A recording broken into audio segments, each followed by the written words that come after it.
24-এর যে গণ অভ্যুত্থান জুলাইকে নাই করে দেওয়া হচ্ছে। ঠিক।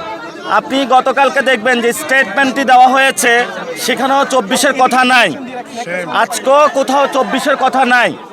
তা আমরা যেটা বলবো, যদি সংস্কার পার্লামেন্টে বাস্তবায়ন না হয় সেটা মাঠে গড়াবে এবং রাজনৈতিকভাবে সেটার ফয়সালা হবে। বাংলাদেশে সংস্কার বিচার হতেই হবে। আপনারা দেখেছেন বিচারপতি মানিক, ইনু মেনন, যারা শেখ হাসিনার বৈধতা উৎপাদন করেছিল ভারতের সাথে মিলে, তাদেরকে বিভিন্ন মামলায় জামিন দেওয়া হচ্ছে।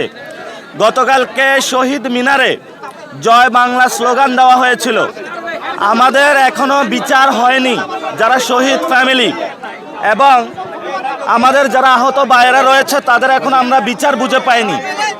এমত অবস্থায় যখন জয় বাংলা স্লোগান হয় এই সরকারের তত্ত্বাবধানে, তখন এটা আমাদের আশঙ্কা সৃষ্টি করে যে ইলেকশনটা ইন্ডিয়ার সাথে একটা নেগোসিয়েশন করে হয়েছে এবং আওয়ামী লীগের সাথে নেগোসিয়েশন করে হয়েছে।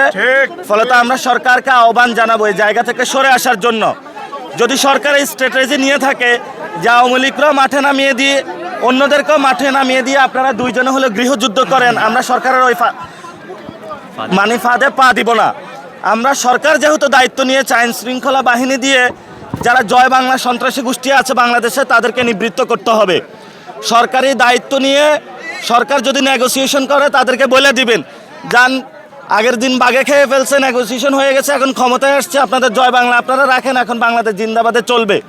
এজন্য সরকারকে আহ্বান জানাবো, আওয়ামী লীগের বিচার এবং সংস্কার এই দুইটা বাংলাদেশে বাস্তবায়ন করতে হবে এবং যদি এটা না হয় আমাদের হয়তো আবার এই মাঠে নামতে হবে। এখনো অনেকেই বলে যে একটু ক্রিটিক করে যে তোমরা মাঠে যদি বলো তাহলে নামবে কিনা। মানুষ প্রস্তুত হয়ে আছে, সাইলেন্ট হয়ে আছে, জাস্ট কল হবে, মানুষ মাঠে নামার জন্য প্রস্তুত আছে। কারণ ইলেকশনে ইঞ্জিনিয়ারিং হয়েছে।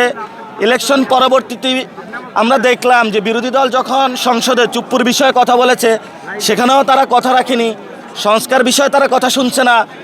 শহীদ মিনারে তারা হলো জয় বাংলা স্লোগানকে বৈধতা উৎপাদন করছে এবং আমরা আরও দেখছি ভারতীয় যে চুক্তিগুলো সে বিষয়ে তারা কথা বলছে না।